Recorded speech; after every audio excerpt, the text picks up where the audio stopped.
नमस्कार, मैं हूँ शिवनंदन सिंह और आप देखना शुरू कर चुके हैं भारत की बात शिवनंदन के साथ। इस वक्त हम चौधरी चरण सिंह एयरपोर्ट, ये वही एयरपोर्ट है जो किसानों के मसीहा कहे जाते थे, चौधरी चरण सिंह। उनके नाम पर 1970 के दशक में ये बनाया गया। आज ये अडानी के नाम से जाना जाता है। क्यों जाना जाता है? क्योंकि किसानों के मसीहा के नाम से ये बनाया गया था। आज इसी पार्टी में उनके जो पोते हैं चौधरी चरण सिंह जी के, वो जयंत सिंह अब भाजपा में शामिल हो गए हैं। अगर जयंत सिंह भाजपा में शामिल हो गए हैं तो अडानी साहब भी भाजपा के ही हैं। और जो किसानों की कभी लड़ाई लड़ा करते थे, आज जाकर के वो अडानी साहब की गोद में बैठ गए हैं। अब जो किसानों की लड़ाई लड़ रहे थे, वे किसान आज भी इस जमीन पे बैठने को मजबूर हैं। क्यों मजबूर हैं? क्योंकि कारण ये है कि अब अडानी साहब इन गरीब किसानों की जमीन पर कब्जा कर रहे हैं। ये अपने घरों को बचाने के लिए यहाँ पर आज करीब करीब 5 दिन से धरना दे रहे हैं। सामने आप देख सकते हैं कि ये पीएससी बल बैठा हुआ है और इन्हीं की जमीन, जो किसानों की जमीन है, उस पे कब्जा हो रहा है और पीएससी बल की मौजूदगी में हो रहा है, लखनऊ कमिश्नरेट पुलिस की मौजूदगी में हो रहा है, जिला प्रशासन की जानकारी में हो रहा है। लेकिन इन किसानों का कहना है कि ठीक है, अगर देश का विकास करना है, प्रदेश का विकास करना है, लोगों का विकास करना है, हमारी भूमि का अधिग्रहण किया जा रहा है, तो उस भूमि का हमें उचित मुआवजा दिया जाए, फ्री में इस जमीन को ना लिया जाए। लेकिन आज इनकी जमीनों का अधिग्रहण किया जा रहा है, इनके घरों का भी अधिग्रहण किया जा रहा है, लेकिन उसका मुआवजा नहीं दिया जा रहा है। अब हम इन्हीं लोगों से बातचीत करेंगे क्योंकि इन्होंने संविधान के रचयिता डॉक्टर भीमराव अंबेडकर की तख्ती को अपने गले में टांग रखा है, क्योंकि डॉक्टर भीमराव अंबेडकर ने संविधान इसीलिए बनाया था कि लोग इस संविधान के तहत अपनी बात को शासन सत्ता तक पहुंचाएं। क्योंकि भारत का संविधान बहुत लचीला है और उसमें अगर कोई कमी है कहीं पर, तो उसको संशोधित करके उसकी उचित व्यवस्था की जा सके। अब ये किसान आज करीब 5-6 दिन से इस धरने में बैठे हुए हैं, लेकिन जिला प्रशासन की तरफ से पता नहीं अभी तक कोई आया है या नहीं आया है। भैया, अगर बात कर ली जाए, आज धरने का करीब करीब 5वां दिन है। देखा जा रहा है कि यहाँ पे जिला प्रशासन की तरफ से काफी फोर्स लगाया गया है। अभी तक आप लोगों से कोई बातचीत करने आया?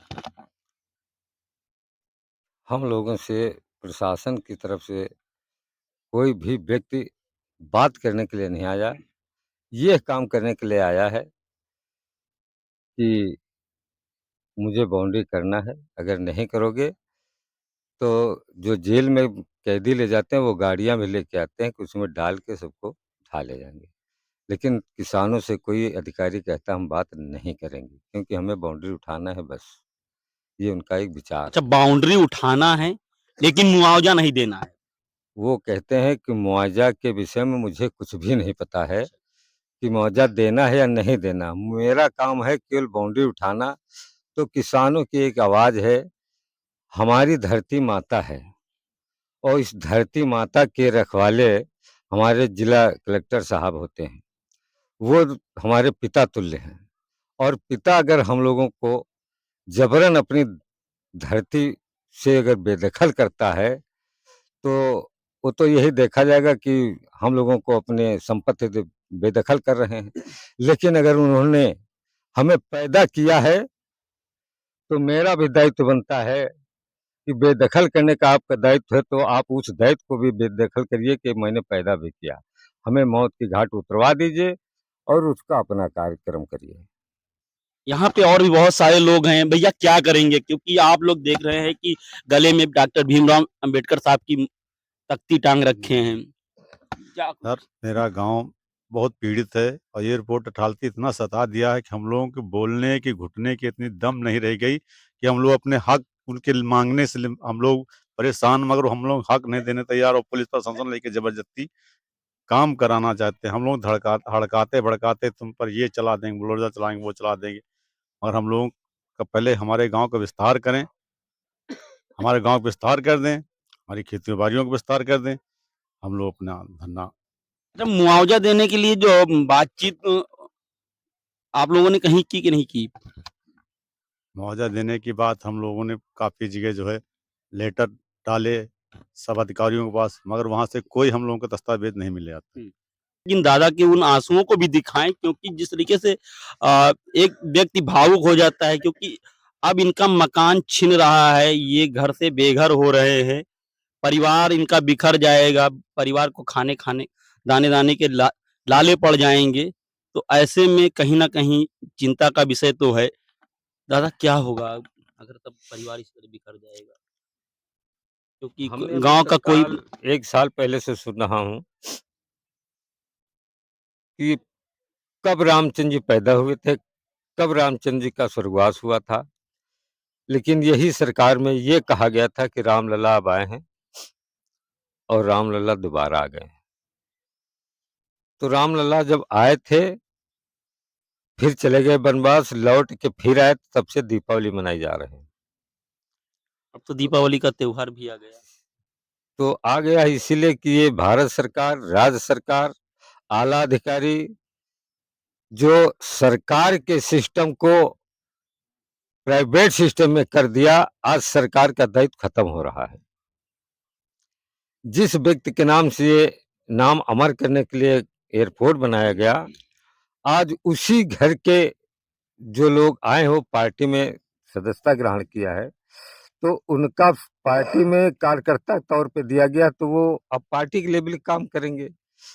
उनके लेवल का काम उनका खत्म हो गया। तो हम लोग राम के नाम से अगर दोबारा मंदिर बन सकता है, तो हम अकाल मौत एक होती है, एक ईश्वर की कृपा से मौत होती है, लेकिन हम लोग उस मौत को पर तैयार हो गए हैं कि ये गांव अब सीधा मौत के उस पे जाएगा।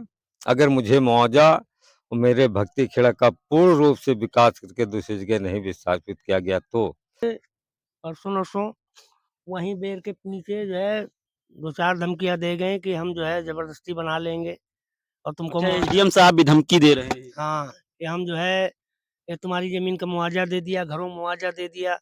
तो मुआवजा जो कह रहे हैं कि मुआवजा दे दिया, आप लोग मुआवजा मिला या नहीं मिला? भैया हम तो आज अब 60 साल हमारी उम्र 65 साल हो गए है, हम लोगों ने यह नहीं पता है। भाई अगर ये मुआवजा दे दिए होते, आप भी देख रहे हैं कि किसी खेत का अगर मुआवजा दे देती या कोई खरीद लेता है, वो तुरंत कब्जा कर लेता है।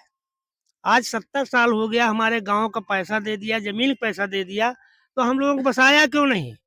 हमको यहाँ से हटाया क्यों नहीं? जब दिया था वही समय हमको कहीं बसा देते, हटा देते। गुड़ौरा गाँव अभी हमारे यहाँ करीब है 2004 वो में खाली कराया गया। उसको विधिवत ज़मीन का पैसा, मकान का पैसा, उसको जगह यहीं नया गुड़ौरा बसाया गया है हाईवे के किनारे। हम लोगों को कुछ नहीं मिला। अगर मिला भी होगा तो ये ज़िम्मेदारी शासन में इन लोगों ने एक्वायर किया और जितनी एक्वायर किया वो बाउंड्री के अंदर है इनकी ज़मीन। उसी के सहारे हमारी ज़मीन का 2010 में इन लोगों ने बाहर वाली भी ज़मीन का दाखिल खारिज करा लिया। उसी के सहारे वही दिखा के कि हम सब ज़मीन का मुआवजा दे दिया है। अच्छा, दाखिल खारिज का ये तरीका आपकी समझ में आता है? समझ में भैया जब आदमी प्लाट खरीदता है, रजिस्ट्री करवाता है, उसके बाद दाखिल खारिज जब एप्लीकेशन डालता है, उसके बाद नोटिस आती है किसान के पास कि तुमने बेचा, तुमको पैसा मिला कि नहीं मिला। हम लोगों के पास ऐसा कुछ नहीं हुआ, ना कोई नोटिस, ना कोई सूचना, चोरी-चोरी इन्होंने करवा लिया। हम लोगों को कोई सूचना नहीं मिली। अब आप लोग क्या करेंगे? अब क्या करेंगे, नहीं सुनवाई होगी तो मरेंगे और इसके अलावा कोई चारा नहीं। कहाँ लेके लड़का बच्चा जाएँगे? 4 आदमी मेरे घर में परिवार है, जब कहीं ना घर का दे रहे हैं, ना कहीं कहीं दे रहे हैं। आजकल पहले नटवा कहीं इधर-उधर जगह पड़ी रहती थी, तो डेरा डाल लेते थे, आज कहीं जगह भी नहीं, तो मरने के अलावा कोई रास्ते नहीं। नहीं, मरने से सारी समस्याओं का हल तो नहीं हो जाता। तो जब बच्चों को नहीं देख पाएँगे, बिलखते हुए तो मर ही जाएँगे और कोई रास्ते नहीं। सरकार के किसी बड़े नेता मंत्री से मिले? अरे! हम लोग सब जगह गए, सांसद के यहाँ गए, विधायक के यहाँ गए, वो कहते हो तुम मुआवजा ले चुके हो, कितने बार मुआवजा लोगे? यही बात कह के कहते जाओ, मतलब जो है हम अच्छा, सरोजनी नगर से विधायक हैं राजेश्वर सिंह जी, हाँ, उनसे आप लोगों ने मुलाकात की? मुलाकात की, हुँ, वो कहते हो हमारे बस में कुछ नहीं। हुँ। आप जाइए एसडीएम से बात कीजिए, एसडीएम से बात हम लोगों ने किया नहीं, तो तो उनसे कहा नहीं कि सर अभी विधानसभा का चुनाव था, अ, आप हमारे पास आए थे, भक्ति खेड़ा की बात कर रहे थे, भक्ति खेड़ा के लोगों से आपने वोट भी मांगी और दिया भी। हाँ, दिया भी, लेकिन वो कहते हमारे बस में कुछ नहीं, जाओ एसडीएम से बात करो। एसडीएम जाते तो वो कहते तुमको कई बार मुआवजा देंगे, बेफालतू चिल्लाते रहते हो, तुम्हारा यहाँ कुछ नहीं है, हुँ। आप जाइए, मतलब जो है अच्छा, विपक्ष के किसी नेता से मुलाकात करते, सदन में आपकी आवाज़ उठाने। कोई नहीं सुनता। हम लोग जिसके पास गए वो सुनवाई मेरे लोगों ने हुँ। कोई नहीं करता है, तो हम लोग क्या करें? बस जब कोई सुनते नहीं है तो मरने के अलावा कोई रास्ते नहीं है। मरने के अलावा कोई रास्ता नहीं है।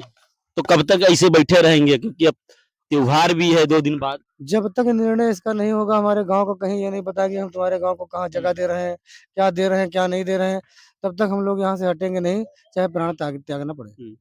दीपावली आ रही भैया, क्यों? दीपावली आ रही है 2 दिन बाद, तो दीप यहीं जलाएँगे का? दीप यहीं जलाएंगे, नहीं मर जाएंगे और क्या, यही काम बचा है और क्या, इसके अलावा कोई चारा नहीं बच रहा। आप ऐसी बातें काहे कर रहे हैं? तो क्या क्योंकि करें, हम प्रभु श्री राम जब आए थे अयोध्या, तब जाके दीप जला था। आप मरने की बात कर रहे हैं, उस दिन तो खुशियाँ क्या मनाई। करें, 5 दिन से हम लोग बैठे हैं, मजबूर है, ना कुछ खा रहे हैं ना पीना, देख लीजिए क्या खा रहे हैं। 5 दिन रात मर रहे हैं, ये समझो, रात में भी रह रहे हैं, दिन में भी रह रहे हैं। अब हम बताओ क्या करें, आप ही बताइए। हम सरकार कोई सुन नहीं रही, हम लोग क्या करें? अधिकारी कोई सुन नहीं रहा, सब जबरदस्ती काम करवा रहे हैं, हम लोग क्या करें बताइए आप? इससे ज्यादा ये अब क्या करें, रावण फूंकने के बाद तब दीपावली मनाई गई थी, तो आज हमारे गांव में समझ लो मातम बन रहा है, क्योंकि सब जबरन काम कराया जा रहा है। सारे अधिकारी सब जबरदस्ती कब्जा और जबरन काम करा रहे हैं। बताइए कैसे हम क्या दीपावली मनाएं? जब कुछ होगा, सब लोग 5 दिन से बैठे हैं, ना कोई कहीं काम में करने के लिए जा रहे हैं, ना कोई बच्चा पढ़ने जा रहा है, तो दीपावली क्या हम लोग मनाएं? आप बताइए कौन सी खुशियां हमारे अंदर आ गई हैं? ये सरकार ऐसी है जो सिर्फ भ्रष्टाचार कर रही है, न कोई साथ देने वाला नहीं है, सिवाय जबरदस्ती लोगों पे केस करना और जबरन काम करा रही है और बल्कि धमकी दे रही है। अगर जिला प्रशासन आपकी बात नहीं सुनता तो क्या करेंगे? हम लोग 5 दिन से बैठे हुए हैं, वैसे ही बैठे रहेंगे। अगर कुछ नहीं होगा, अगर जबरन काम करेंगे तो सिवाय वही है जो भैया लोग बोल रहे हैं कि जान त्यागने के अलावा कुछ काम नहीं है। क्या कर सकते हैं?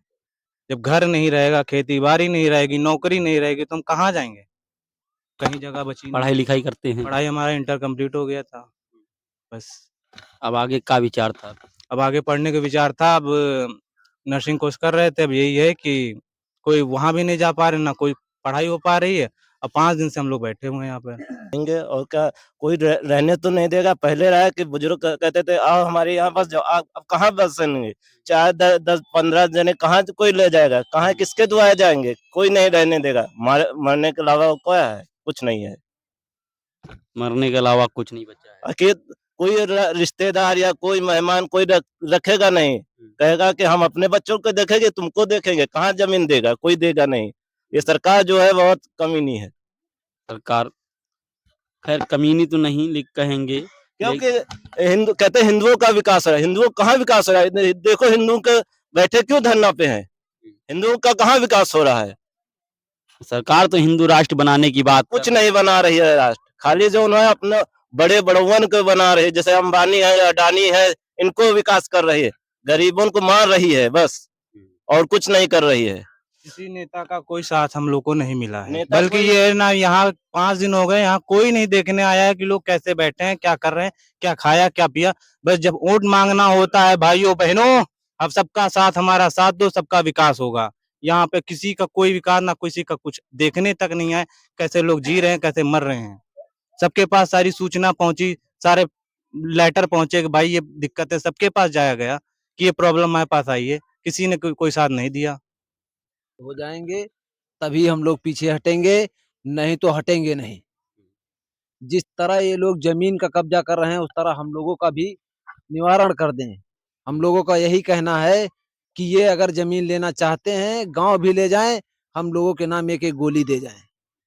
हम लोग गोली खाने के लिए बैठे हैं यहाँ। ये सब ऑर्डर अगर करवा सकते हैं तो ये ऑर्डर भी करवाएं कि गोली चलाने का ऑर्डर दे दिया जाए, इन लोगों को मार दें सबको। तो समस्या का इस तरीके से हल थोड़ा ना हो पाएगा, को मार दिया जाए, कोई किसी को जहर दे दिया जाए। अगर नहीं दिया जाएगा तो हम लोग क्या करें? ही नहीं, तो हम लोग क्या करेंगे? अब बेरोजगार हो गए। बेरोजगार हो गए, जी सर। अब क्या करेंगे? अब क्या करेंगे? हम लोग अपनी ज़मीन के लड़ रहे हैं, जब तक लड़ना चाहेंगे लड़ेंगे। अगर वो ज़बरदस्ती करेगा, तो अगर वो जो करेगा पहले हम लोग को मार देगा या हम लोग को ज़मीन का जो निराधन करना हो वो कर दे। वो कह रहा कि ये हम लोग के है, पर तब एयरपोर्ट भी नहीं था, तब से हम लोग की अच्छा, ज़मीन कभी आप लोगों को लगा, क्योंकि अभी तक तो आप लोगों को नहीं पता था कि आपकी ज़मीन चली जाएगी। आज आप लोग इतना बड़ा हो गए हैं, पढ़ लिख करके अब कहीं न कहीं नौकरी तलाश होगी। कभी जब आपको ये सूचना मिली कि आपकी ज़मीन का अधिग्रहण हो रहा, तब कैसा लगा? सर, जो हम लोग का सपना था नौकरी करने का, वो तो खत्म ही हो गया। अब हम लोग घर देखें कि नौकरी देखें, कुछ तो बचा ही नहीं हम लोग के पास। अब घर भी चलाना है, सब कुछ करना है, नौकरी तो कर नहीं पाएँगे अब। प्राइवेट जॉब थी। हुँ। 5 दिन से कोई गया नहीं है। नौकरी से सबको निकाल दिया गया है। नौकरी से भी निकाल दिया गया। नौकरी से निकाल दिया गया है। प्राइवेट जॉब थी, कहाँ करते थे? यही ट्रांसपोर्ट नगर में। ट्रांसपोर्ट नगर में। तो आप देख सकते हैं कि इनकी आँखों में आँसू है। ये सब प्राइवेट जॉब करते हैं। बहुत बड़े परिवार से नहीं हैं। एक मध्यम वर्गीय परिवार से ये आते हैं, अपनी ज़मीन को बचाने के लिए। क्योंकि एक समय था जब अंग्रेजी हुकूमत थी और लोगों की ज़मीन पर जबरन कब्ज़ा कर लिया जाता था। आज भी वही सीन इस सरोजिनी नगर में देखने को मिल रहा है। यहाँ भी बिल्कुल अंग्रेजों वाला शासन आ चुका है कि बिना किसी नोटिस के अडानी साहब इनकी ज़मीन पर कब्ज़ा करवाने के लिए पुलिस बल को भेज देते हैं और पुलिस बल भी जिला प्रशासन को कौन फ़ोन करके कहता है और जिला प्रशासन भी पुलिस बल को भेज देती है यहाँ पे।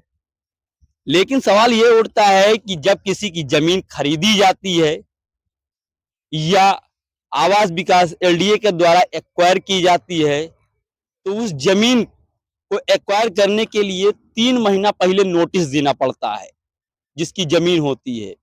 उसके बाद में उपनिबंधक कार्यालय को ये कहा जाता है कि अब इन ज़मीनों की रजिस्ट्रियाँ रोक दी जाएँ, जिससे कोई किसान अपनी ज़मीन बेच ना पाए। उसके बाद में मुआवजे की प्रक्रिया शुरू होती है। मुआवजे की प्रक्रिया के बाद में लोगों को पैसा वितरित किया जाता है बुला करके और उसके बाद में उस ज़मीन की रजिस्ट्री करा ली जाती है। ऐसी कोई प्रक्रिया आप लोगों के यहाँ नहीं हुई? कोई प्रक्रिया नहीं है यहाँ पे। हुँ। हम लोग 5 दिन से यहाँ बैठे हुए हैं, ना हमारे वहाँ के बच्चे पढ़ने जा पा रहे हैं, सुबह-शाम यहीं बैठे रहते हैं। हुँ। पूरी रात बैठे रहे हैं, पूरा दिन बैठे, 5 दिन से लगातार सब यहीं बैठे हैं, बस ये हो जाए कि हम लोगों को न्याय मिल जाए। हुँ। जो कोई भी 5 दिन से कोई भी अधिकारी या बड़ा लेवल का कोई भी यहाँ आने को तैयार नहीं है, ना हम लोगों से कोई बातचीत किए है। हम लोग यही चाह रहे हैं कम से कम कोई आके बात करे, कोई आश्वासन दे, लेकिन यहाँ कोई नहीं आ रहा है। हम लोग जब तक ये लोग आते रहेंगे, हम काम होने नहीं देंगे। ये है, हमारा न्याय करें तब आगे काम करें। आप लोग वोट देते थे? हाँ, देते हैं। हुँ। तो दिखाए नहीं कि हम भक्ति खेड़ा के रहने वाले हैं, देखो हमारा वोटर कार्ड है, ये राशन कार्ड है। जी, सब कुछ दिखाया गया है, लेकिन यहाँ पे कोई सुनाई कहाँ होती है। सब बड़े अधिकारी हैं, सब बड़े-बड़े काम हो रहे हैं, छोटे लोगों को कहाँ सुनवाई होती है। 5-6 दिन से हम लोग कंपनी नहीं जा रहे हैं, ऑफ़िस नहीं जा रहे हैं, दीपावली का टाइम है, निकाल दिया गया है। क्या करें? घर बचाएँ कि नौकरी बचाएँ? त्योहार-व्योहार नहीं मनाएँगे इस बार? कुछ नहीं मनाएँगे, क्या मनाएँ? सारा त्योहार तो परिवार की खुशियों से ही होता है ना, जब खुशियाँ ही छीनी जा रही हैं तो काहे का त्योहार मनाएँ हम? तो आप देख रहे हैं कि अयोध्या में लाखों दिए जलाए जा रहे हैं और यहाँ लोग जो है अपने घरों को बचाने के लिए यहाँ धरने पर बैठे हुए हैं। कैसे फिर त्योहार मनाया जाएगा? सर, त्योहार कहाँ मनाया जाएगा? जब कुछ बचेगा ही नहीं, सब सारी खुशियाँ चली जाएँगी, कैसा त्योहार मनेगा? हैं? वो तो वही रहेगा, आप क्या करें? यहीं बैठेंगे, यहीं हम लोग जिएँगे, क्या करना? कुछ नहीं कर पाएँगे त्योहार-व्योहार में, कोई अब तो खुशी नौकरी भी चली गई। नौकरी भी चली गई, हुँ। बाकी जो है वो भी जा रहा है। अब एक ही रास्ता है, या तो अधिकार मिलेगा या तो जान जाएगी, बस यही बचा है और कुछ नहीं बचा है।